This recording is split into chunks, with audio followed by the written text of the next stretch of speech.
ओम नमः शिवाय। हर हर महादेव। कैसे हैं आप सब फ्रेंड्स? मेरे लड्डू गोपाल चैनल में आप सबका स्वागत है।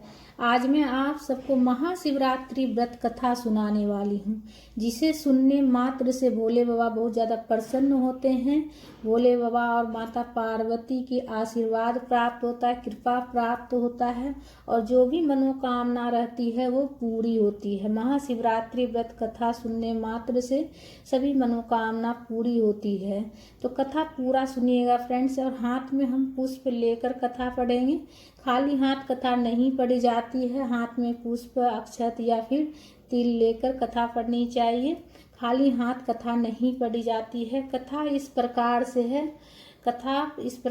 भगवान शिव की महिमा सुनकर एक बार ऋषियों ने सूत जी से कहा, हे सूत जी, आपकी अमृतमयी वाणी और आशुतोष भगवान शंकर की महिमा सुनकर जो हम परम आनंदित हुए, हमें शिव जी से संबंधित उत्तम व्रत की कोई कथा विस्तार पूर्वक सुनाइए। तब सूत जी ने कहा, हे ऋषिगण, ध्यान पूर्वक सुनिए। मैं यहाँ एक ऐसी प्राचीन कथा कह रहा हूँ जो किसी समय नारद जी ने भगवान विष्णु ने कही थी। यह एक निषाद की ऐसी अद्भुत कथा है जो प्राणियों के समस्त पापों का नाश करने वाली है। साथ ही जो उत्तम शिवरात्रि का विधान है वह दृष्टांत रूप में सुनिए। प्राचीन काल में एक भील निषाद था जो पशुओं का शिकार करके अपने परिवार का पालन पोषण किया करता था। एक समय दैव योग से महाशिवरात्रि तिथि आ गई, परंतु उस मूर्ख दुरात्मा को इसका पता न था। तब उसी शिवरात्रि वाले दिन उसकी माता पिता एवं स्त्री ने भूख से तड़पते हुए उसने कहा, अरे वंचर, हमें भोजन दो, आज तो घर में कुछ भी भोजन नहीं है। इस प्रकार प्रार्थना करने पर वह धनुष बाण लेकर वन में पशु पक्षियों का शिकार के लिए निकल पड़ा। चारों ओर वन में घूमने पर भी कोई शिकार उनके हाथ ना लगा। तब सूर्यास्त होने लगा। तब वह बड़ा चिंतित हो गया। वह सोचने लगा, आज मुझे कोई भी शिकार नहीं मिला, अब कहाँ जाऊं, क्या करूं? कोई ना कोई शिकार मुझे साथ में लेकर जाना ही चाहिए। ऐसा सोच विचार कर वह एक जलाशय के तट पर गया और वहीं बैठ गया। वह सोचने लगा, जल पीने के लिए यहाँ कोई ना कोई जीव जंतु अवश्य आएंगे, तब उसे मार कर मैं अपने घर ले जाऊंगा। ऐसा सोच विचार कर वह भील एक बेलपत्र वृक्ष पर जाकर बैठ गया और शिकार की प्रतीक्षा करने लगा कि देखें कितनी देर में कोई जंतु जल पीने के लिए आता है और कब मैं उसे मारकर घर ले जाता हूँ। इस विचार से वह भूख और प्यास से पीड़ित होता हुआ भी वहीं एक डाल पर छिपकर बैठ गया। रात के प्रथम पहर में एक हिरनी वहां आ पहुंची। विष्णु जी कहते हैं, हे नारद, उसे आता देख वह भी बड़ा प्रसन्न हुआ। अतः उसे मारने के लिए उसने अपने धनुष पर तीर चढ़ाया ही था कि इस बीच संयोगवश उसके पात्र का जल तथा कुछ बेलपत्र नीचे आ गिरा। वहां उस पेड़ के नीचे एक शिवलिंग गढ़ा हुआ था। इस प्रकार अनजाने में ही शिवरात्रि के प्रथम पहर की पूजा दैववश स्वयं हो गया, अर्थात उस भील द्वारा शिवलिंग पर जल एवं बेलपत्र के साथ पूजा हो गया। उस पूजा के प्रताप से उस पापी के सभी पाप उसी क्षण नष्ट हो गए। उस समय जल के गिरने एवं पत्तियों के खरखराने की आवाज सुनकर वह हिरनी भय से चकित हो गई और भील को पेड़ पर देखकर घबरा गई और उससे पूछने लगी, हे पारधी, तुम यहाँ क्या करना चाहते हो? तब हिरनी की बात सुनकर भील कहने लगा, मेरा परिवार भूख से तड़प रहा है, इसलिए तुझे मारकर उसे संतुष्ट करूंगा। ऐसा कठोर वचन सुनकर हिरनी सोचने लगी, हाय, अब मैं क्या करूं, कहाँ जाऊं? अब प्राण बचाने का कोई उपाय करना चाहिए। ऐसा सोच विचार कर हिरनी उस भील से कहने लगी, हे पारधी, यदि मेरे इस शरीर के मांस से तुम्हें सुख प्राप्त होता है तो इससे बढ़कर महान पुण्य और क्या होगा। मैं निसंदेह धन्य हो जाऊंगी, जो किसी के उपकार का साधन बनूंगी, क्योंकि इस संसार में परोपकार से बढ़कर कोई दूसरा धर्म नहीं है। देखो, उपकार करने वाले कर्म का जो पुण्य कहा गया है, उस पुण्य के फल का वर्णन कोई सैकड़ों वर्षों में भी करने में समर्थ नहीं हो सकता। फिर भी मेरी एक प्रार्थना सुन लो। मेरे घर में सैकड़ों वर्षों मेरे घर में बहुत से मृग छौने हैं जो अभी बच्चे हैं। उन्हें मैं अपने बहन को सौंप कर अवश्य आऊंगी। मेरा वचन तुम मिथ्या मत समझो। मैं अपना वचन सत्य करने के लिए अवश्य आऊंगी। तुम तनिक भी संदेह मत करना। सूत जी कहते हैं, हे मुनियों, इस प्रकार हिरनी द्वारा समझाने पर भी उस भील ने जब उसका वचन नहीं माना, तब उस हिरनी ने प्रतिज्ञा की कि हे पार्थी, अधिक क्या कहूँ। यदि मैं अपने बच्चों के पास जाकर वापस तुम्हारे पास न आऊं तो मुझे वही दोष लगे जो कृतज्ञ तथा हरि विमुख वाणी को लगता है, और विश्वासघाती तथा छल कपट करने वाले व्यक्ति को जो पाप लगता है, वही पाप मुझे भी लगे। अनेक प्रकार के शपथ द्वारा हिरनी ने जब भील को विश्वास दिलाया, तब भील ने विश्वस्त होकर कहा, अच्छा, अब तुम जाओ और शीघ्र लौटना। भील के वचन से प्रसन्न हुई हिरनी जल पीकर चली गई। तब तक उस भील का रात का प्रथम पहर बिना अन्न, जल और एवं निद्रा के ही बीत गया। इसी बीच उस हिरनी की बहन दूसरी हिरनी भी जल पीने के लिए वहीं आ पहुंची। उसे देखकर भील ने भी पहले की तरह उनके ऊपर बाण छोड़ना चाहा। तब पुनः उनके पात्र से जलधारा तथा कुछ बेलपत्र उस शिवलिंग पर आ गिरे। उस समय पुनः दैववश महाप्रभु शंकर जी की पूजा हो गई। यह द्वितीय पहर की शिव पूजा भील को सुख देने वाली सिद्ध हुई। भील को देखकर वह हिरनी बोली, हे पार्थी, अब यह तुम क्या कर रहे हो। भील ने पूर्वतः उससे जो कुछ कहा उसे सुनकर वह हिरनी बोली, हे पार्थी, मैं धन्य हूँ। मेरा यह देह धारण करना सफल है, क्योंकि मेरे इस शरीर से एक महान उपकार कृत्य होगा। किंतु मेरे छोटे छोटे छौने जो घर पर हैं, उन्हें मैं अपने गृह स्वामी पति को अर्पित करके पुनः अवश्य लौटूंगी। मुझे अब जाने दो। यह सुनकर भील ने कहा, मैं तुम्हारी बात नहीं मानता, तुम्हें अवश्य मारूंगा। भील की बात सुनकर हिरनी ने शपथ पूर्वक पुनः कहा, हे पारदी, सुनो, मैं सत्य वचन कहती हूँ। यदि ना आ सकी तो वचन तोड़ने का पाप मुझे लगेगा, उससे मेरा पुण्य नष्ट हो जाएगा। हे पारदी, जो विष्णु भक्त होकर के शिव जी की निंदा करता है, उसे जो दोष लगता हो वही मुझे लगेगा। मैं पुनः ना लौटूं। जो माधव माता पिता की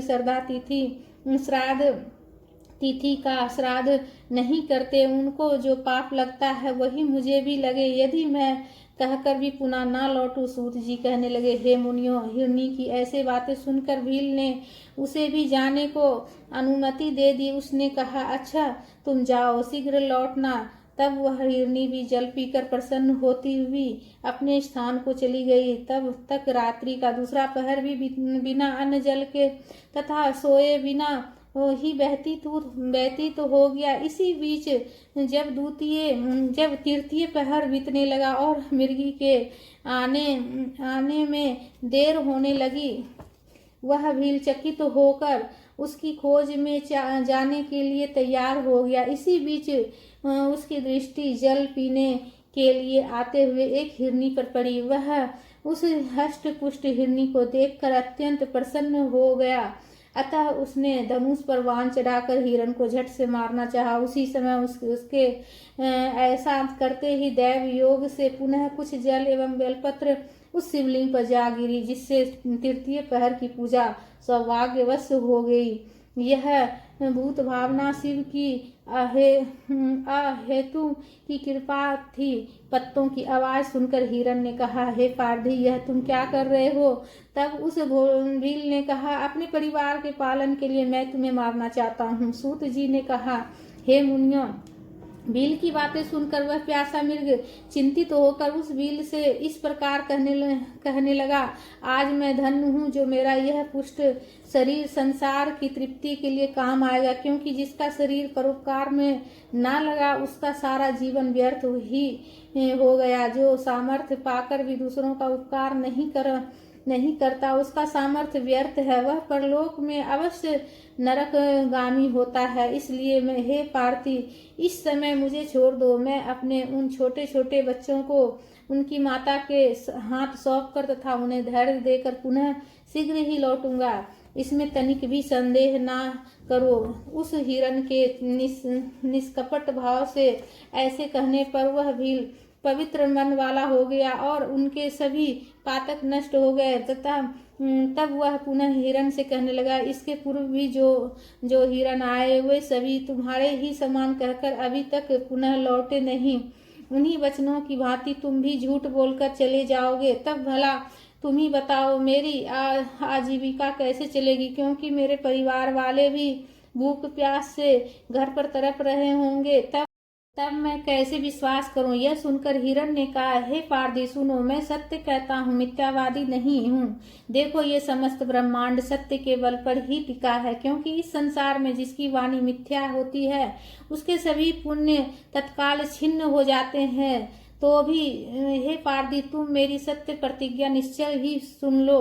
देखो, जिसके मुख से शिव शब्द ना निकले या सामर्थ्य होते हुए भी परोपकार ना करे, पर्व के दिन श्रीफल तोड़ने तथा अभक्ष भक्षण करने में जो पाप होता है वह मुझे लगे। हे पारधी, जो शिव जी का पूजन नहीं करते हैं, जो बिना भस्म त्रिपुंड लगाए ही अनाहार करते हैं, ऐसे पापियों का दोष मुझे लगे, यदि मैं जाकर पुनः ना लौटूं। सूत जी कहते हैं, हे मुनियों, हिरण की सत्यवाणी सुनकर भील ने उसे कहा, अच्छा जाओ, पर शीघ्र ही लौट आओ। यह सुनकर हिरण ने वहां जल पिया और चल दिया। हिरण ने आकर भील का वचन सबसे कह सुनाया।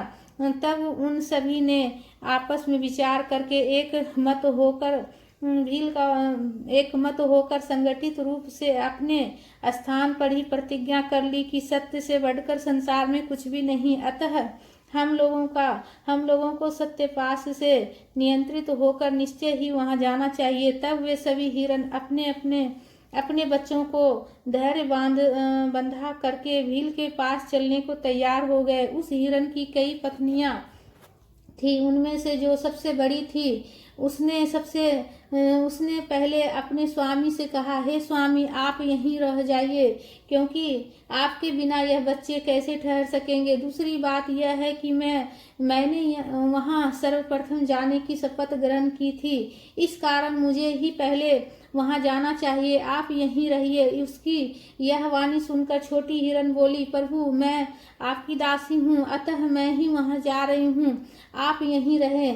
उनकी विनती सुनकर हिरण ने पुनः कहा, नहीं नहीं, आप वहां मुझे ही जाना चाहिए, तुम दोनों यहाँ पर रह जाओ, क्योंकि शिशु रक्षा का कार्य माता ही भली भांति कर सकती है। अपने स्वामी का वचन सुनकर उन हिरनियों ने प्रेम से कहा, नहीं, यह धर्म मर्यादा के विरुद्ध है कि पत्नी के रहते पति पहले मरे, क्योंकि बिना पति के स्त्री के जीवन को धिक्कार है। हम सभी चलेंगे। ऐसा विचार विमर्श करके वे सभी अपने बच्चों को धैर्य देकर तथा उन्हें अपने सहवासी किसी अन्य पशु को सौंपकर वहां चले गए।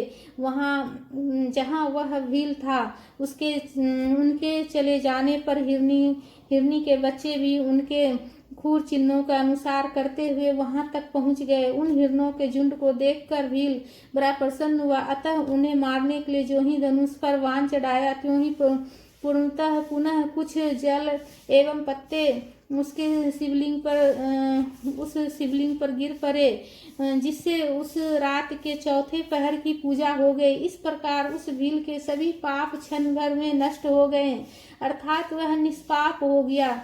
उस समय उन दोनों हिरनियों तथा उस हिरण ने कहा, हे पारदी, आप कृपा करके हम लोगों का जीवन सार्थक करें। सूत जी कहते हैं, मुने इस प्रकार उनके वचन सुनकर भील सत ज्ञान का भागी बन गया और सोचने लगा, ये हिरण धन्य है जो ज्ञानहीन पशु होते हुए भी संगठित है और अपने शरीर को त्याग करके भी परोपकार परायण हो रहे हैं। खेद की बात है कि मैंने मनुष्य जीवन पाकर भी कौन सा पुण्य कमाया, क्योंकि आज तक दूसरों के शरीर